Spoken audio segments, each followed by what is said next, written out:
تعالوا بقى جرس الانذار الاخير اللي معانا، وده بقى يعني الحدوته بتاعتنا النهارده، وهو جرس الانذار في الفيلم التسجيلي شعبي ورئيس. تمام؟ قبل ما هتكلم على السلبيات هتكلم على الايجابيات، اللي طبعا المخرجه ساندرا نشأت بصراحه هي ابدعت في ابراز الجانب الانساني لدى الرئيس عبد الفتاح السيسي. قدرت بالفعل ان هي تعمل سبوت حقيقي على الجانب الانساني، وعملت يعني نقول تركيز على رياكشنات الرئيس وهو بيشاهد الفيديو من خلال اللابتوب، وقدرت تعمل حاله من التواصل كمخرجه. يعني انا بعتبرها حاله تمثيليه وليست حاله اعلاميه، عشان بس نحط الامور في توصيفها الطبيعي. لان طبعا الاستاذ كرم جبر لما يجي يقول لنا ساندرا نشأت كشفت مذيعات ومذيع مكوة الرجل، لا يا استاذ كرم بعد اذن سيادتك ده جرس انذار اللي عملته الاستاذه ساندرا، له فيلم تسجيلي على جنب وله برنامج على جنب. يعني لا تقدر تميزه كده ولا تقدر تميزه كده، وتقريبا هذا يعني طبعا ده نشره على صفحته على السوشيال ميديا، والصوره زي ما انتم شايفين. هو اللي بيقول، انا مش بقول حاجه، فبقول له جرس انذار يا استاذ كرم، ساندرا نشأت ما يعني تعالى بقى نشوف ان هي ما قدرتش توصل لانضباط العمليه المهنيه. انت المفروض انت عارف مين ضيفك، عارف بتتكلم في ايه، وحسب المذيع او الاعلامي على ما يقدمه. فلما نيجي النهارده معانا بقى نلاقي في الفيديو معانا الاستاذ او السيد محمود، السيد ده لقب يعني، او الاخواني محمود رمضان زيدان. مين محمود رمضان زيدان؟ ده الاخ اللي زي ما انتم سامعين كده مفيش امان. واللي بيحصل ده دليل على الامان. ايوه هو ده بقى الاخ اللي بيقول مفيش امان ولا امن وامان ولا مش عارف ايه. مين الاخ محمود رمضان زيدان؟ الاخ محمود رمضان زيدان ده اخواني، كان المنسق ما بين مكتب الارشاد والقيادات الاخوانيه في مدينه رشيد محافظه البحيره. السيد محمود رمضان زيدان المحامي من قيادات وكوادر رابعه، وهذا رشيد يعرف ان هو كمان كان بيكتب عبارات مسيئه ضد الجيش وضد الدوله الى اخر، ويتقبض عليه ومعروف.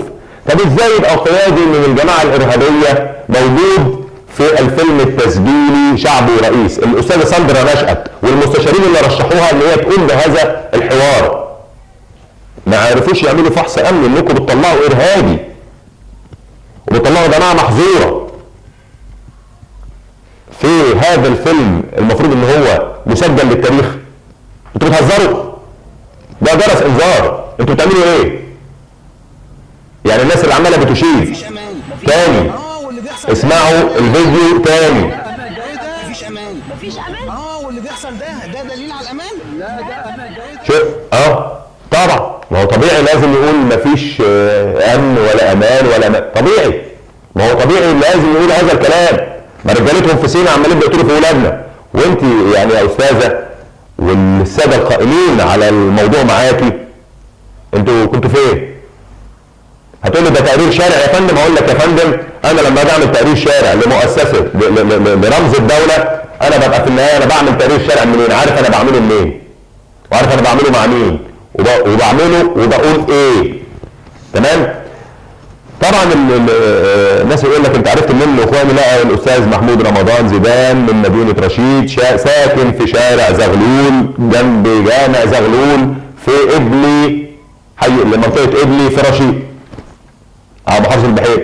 وساب رشيد بعد ما كتب العبارات المسيئه والناس هاجت عليه، ساب رشيد وراح فتح مكتب محاماه في اسكندريه ورايح جاي. يا الله، يعني راح اسكندريه ليه؟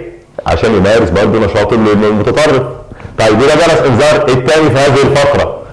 المدن الكبيره سواء القاهره اسكندريه، المدن الجديده بين قوسين هي مأوى وملاذ للتنظيمات الارهابيه. جرس انذار هكرره المره الثانيه، المدن الجديده مأوى وملاذ للتنظيمات الارهابيه، وبالتالي ده يستدعي فحص جميع الشقق والناس اللي مأجرين في المدن الجديده. وطبعا المدن الجديده لها نصيب الاسد يعني طبعا كان في مشروع معين لاحكام السيطره عليها كان متبنيه اللي هو ايهاب خيرت ايام ما كان مدير الامن دمياط، ثم نقل الى القليوبيه. اتمنى ان يتم احياء احكام السيطره على مدينه دمياط الجديده لان فيها نشاط مريب، وده جرس انذار ثالث في الفقره الاخيره دي. وطبعا يعني في ختام الفقره دي حتى لا اطول عليكم، تابعونا بعد الفاصل مع ابطال اكتوبر العظماء، البطل محمد طه والبطل اسماعيل بيومي، وايضا في الفقره الثالثه والاخيره الدكتور احمد المصري. القاكم بعد الفاصل.